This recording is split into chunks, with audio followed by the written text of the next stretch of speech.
The question I have is, Yes, sir. now that we know we're going to have dirt bikes for a little bit longer, at least 4 more years, Yeah. what did you ride when you were in Italy? Was it 250, 450? What I you rode a ride? 252 stroke Honda 2000 because that's what I rode the GPs was a 99 and 2000. So they brought a bike out, a replica kind of. I know a guy that combo. owns one of those, by the way. Oh, really? Yeah, I don't. Yeah. He can have it. Okay. I don't want it because It's- they're not really that great a bike. It's a CR250R. Yeah, but in 99, 2000? It's a 2000. It's a 2000 Wow. CR250R. And you like it, huh? Oh, I love it. Okay. I love it. I've got. You're probably the only one on earth that likes it, you know? Kyle's got one. He just bought it. Really? Yeah. I actually love Yeah. that bike because it's got one of the best powertrains Honda ever put in a bike. Really? Well, Yeah. the freestyle Yeah, it's a great market too is still starving for. What didn't Yeah. you like about that bike? Just out of curiosity. Just that the frame's really rigid. You know, Okay. so when Yes, it is. we're in Italy or Yeah. when we're in Europe, we would put foam in the gas tanks. Yep. You know, we'd Yeah. put weights in the bars. You know, we would put sometimes foam in the frame to try to take away the vibration, try to take away that feeling in your hands Definitely. because pretty solid, kind of a solid bike. I guess not solid, but rigid bike when you hit Yeah, square well, edges it's and a stuff like second gen aluminum frame, so Yeah, it's the so- second gen. First generation was horrible, that. Yeah, awful. That was a horrible aluminum frame, but Honda was doing It alright. it made Jeremy quit. Yeah. Pretty much quit Honda. That's how bad it was. Well, Jeremy wanted to ride that 96 forever. So you said you hadn't rode for about a year before that. So Yeah. I'm interested in that because you train all the time. You pretty much have a track close to you, right? that Yeah, you I have kinda- 3 tracks right at the bottom of my property. So you know? it surprised me you don't go take just a little lap here and there. And I Yeah, wonder why. I mean, why the thing is I don't people have, ask. I don't have a bike, and then also I will ride, but it has to be for a good reason. And it's just like it'd be hard for me to swallow, hurting myself again or having something tragically happen to me from already being paralyzed 4 times. Yeah. I wouldn't be able to live with myself. And so that's why I kind of stay away from it. Yeah, anything could happen, but just more time you do something, the bigger risk you have, the more percentage. And then again, out of sight, out of mind. That's kind of what it is, out of sight, out of mind. And I'm, maybe a couple years ago or whatever, but if I ride for 20 minutes and I'm good, I'm like, okay. So what tracks locally for the Southern California audience would you recommend if, I'd say, a beginner intermediate rider wants to go out and start riding? I would say, definitely Paula and Kauai, just because they have vet tracks. Okay. Just have vet tracks. And the vet tracks are pretty safe. You go to Glen Helen, you're pretty much, well, they have that other track. Yeah, their vet track's pretty nice. Yeah, right now. I guess so. I mean, Glen Helen's good. Okay. As long as you have vet track. I mean, Paris has a good vet track too. So yeah, you know what? Whatever's closest to your house. Okay. I know of some other things going on at Glen Helen. I saw a post on social media this last week. Yep. They're now starting to do their money races right now. Okay. This is the money race season for them. Okay, right now. nice. So they're grab having it. money races and nobody's got any money. No, they've been having the local tracks have been having money races, but they're talking about the pro races. The same conversation that you and I have had previous about where's all of this money going. They're Is- putting they're basically putting 100 grand towards privateers right now. Oh wow. Okay. A big deal. Wow, So okay. huge. Yeah, that's and my just thing. It's like improving that place left and right now. Nice. I've seen some fencing. I've seen a lot of Right, stuff. Glen going on. Helen? Yeah. Really? Just redid the track and wow. Nice. Good. So there's some Bud's other do- stuff in the works too. Bud's Yeah. doing all talk this? about that. Yeah. Oh, sweet. Nice. Good. Well, yeah. I mean, it should. Everybody should put money back into what they're taking money from.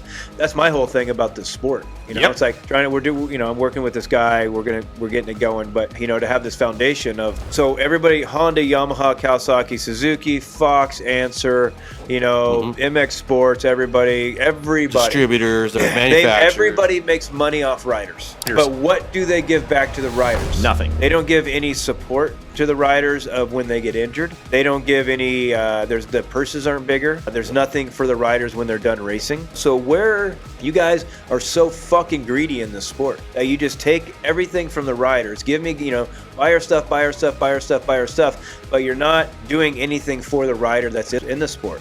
If they get injured, we have one organization, Road to Recovery, that tries to help Which is people, awesome, yeah. and that's about it. So Rhino, we're on And- the frontline workers on that too, being in the shop. So we actually don't necessarily always get into the pro level, but we do the amateurs more than anything. We're constantly like helping out riders that come in. And stuff. And we did that for years and years and years. Yeah, but Our these whole- big companies, where's the insurance? Where's the medical stuff, for people to get hurt? Where's the something but to also help like these track riders when sponsors, they're things done, like that, right? done racing? but So that's given in right? a ton, but when it You know, gets to a so- certain level, like you're saying, the manufacturers and some of those guys have deeper pockets than others. Oh, 100%, You know what I mean? and 100%. Even Feld, MX Sports, all the the system. Yeah, the system. Where is their help to the sport? You know, only thing you're doing is putting a race on to allow us to do our passion. But other than that, you're not giving anything back to the racers. You don't have any insurance for the riders. You have to get our own insurance. You don't have anything for if a rider has any injuries. It's through this teeny organization called Road to Recovery where they have one employee. That's it. Right. Okay? And there's nothing for the rider when they're done. Now what? You're just going to take these kids, these riders, they give their life to something. You take their money, you take all their other stuff, but then just here you're done. You gotta, if you're a parent, you have to be ignorant. Right. Hurt your kid in the sport. You really do. Yeah. You have to be kind of dumb to put it in your sport right now because one, it costs so much money. It's expensive. I mean, it's crazy. Two, it's so damn dangerous. And three, you're not going to get anything out of it unless you become one of the top guys for a duration of time. Other than that, you just created a very So I got a question on dangerous that. and expensive hobby. Because you could be the fastest guy, and I still feel like the politics up there are just going to weed you out right there. You see that more than we do. I mean, if you're getting results, it doesn't matter what you say, what you do. You know what I mean? People, you're going to get hired, you're going to make money. But it's so limited. You know, the top 15, 20 riders, you know, maybe the top 20 riders in the world, 30 riders in the world are actually making money. Other than that, and then like basically, but they put the factory riders against these privateers that are trying to go against MXGP. That, right? You don't even MXGP. You don't even get a purse. No purse. So let's say you don't have a big factory ride, you don't have a salary, and you finish 15th every race. Even 10th. Yep. You're getting nothing. You're getting zero. Right. Zero. Yeah, that MX just.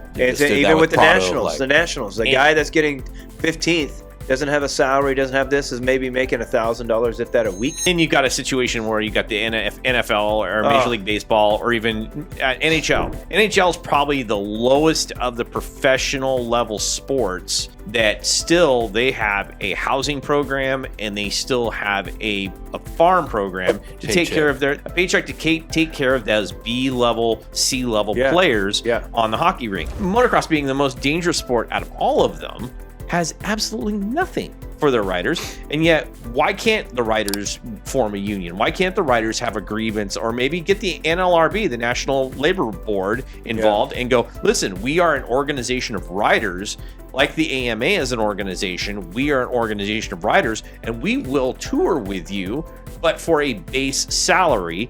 And then for winning, we get this, and this. Yeah. That would be one way to tier it. I just think that it's such a grassroots thing, so to speak, even though it is very popular and probably one of the popular racing sports on TV now. It is. But again, it's the participants. There's not enough participants to really make it big and popular, you know? And again, like I've talked before, is I don't feel the sport's going to grow participant-wise. There's no reason why, or to give somebody to say, hey, I want to put my son into this. It's short-lived. And it's short-lived, and you're a bunch of young kids, and you have to get what you can while you can. It's not like you can just extend your career. And then also, there's nothing after it. Yeah, there's nothing after it. So that's the program where you're bringing up a program right now that is amazing, which happens to be training riders for that next step. What is after riding? What do you do after? I don't know. I got full bars here, and it's going crazy. So, but that's the thing is that we can get these people in school. So if they did get a job at your place, that they would be